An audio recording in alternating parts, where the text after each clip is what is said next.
kawan-kawan, apa khabar? Semua baik ke? Hari ini saya nak buat waterfall making idea. Hari ini saya nak introduce kakak saya untuk membantu saya dan juga dia boleh bercakap dengan bahasa Mandarin. Hai, apa khabar? 今天我要帮三姐呢。 Bahan-bahannya ialah 材料是 Thermocal board, 保温板、 cardboard, 板、 batu-batu, 石头、 watercolor 水彩、 dan munchies.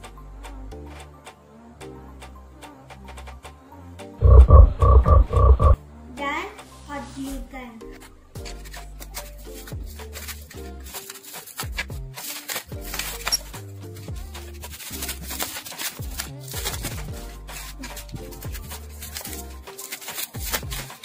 Ini yang sudah potong. 这个我们已经剪了。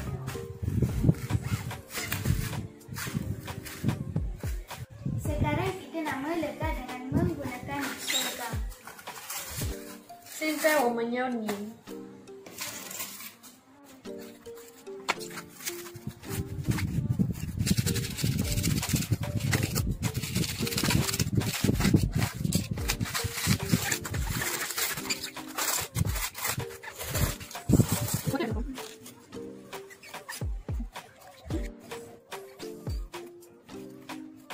Sekarang kita nak mula mewarna. 现在我们要用水彩。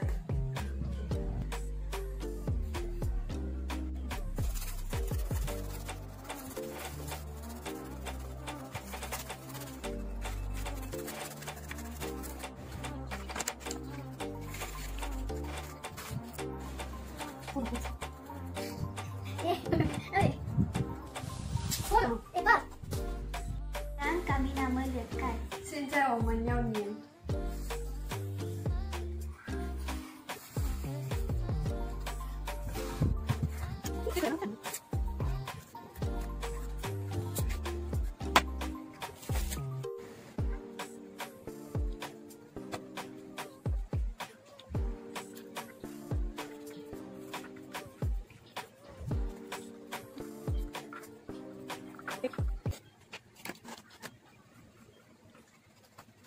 Sekarang saya buat pokok.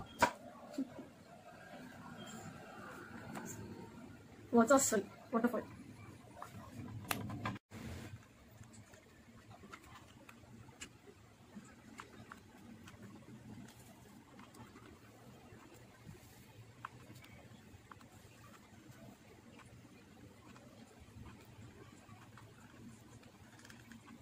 我已经帮他涂，现在到三针了。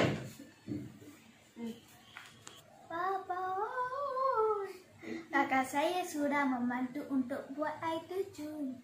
Sekarang saya nak buat hiasan.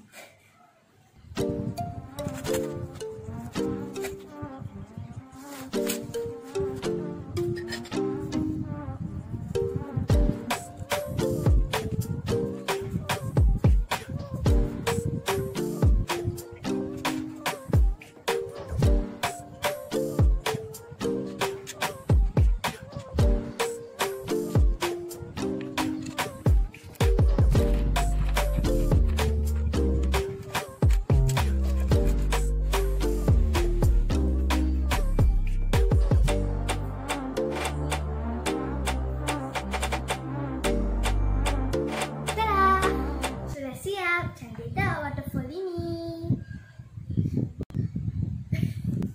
Jangan lupa untuk like and subscribe this video. Dan jangan lupa untuk like and subscribe this video. Dan terima kasih untuk sokongan anda.